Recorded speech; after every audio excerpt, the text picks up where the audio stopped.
माणसं तो खाली एन्जॉय घ्या.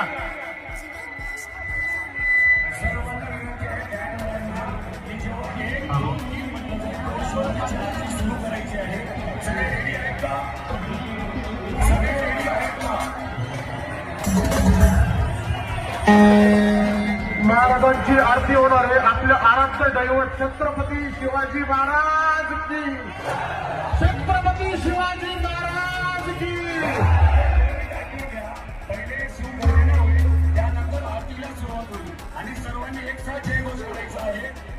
प्रौढ प्रताप पुरंदर क्षत्रिय कुलवंश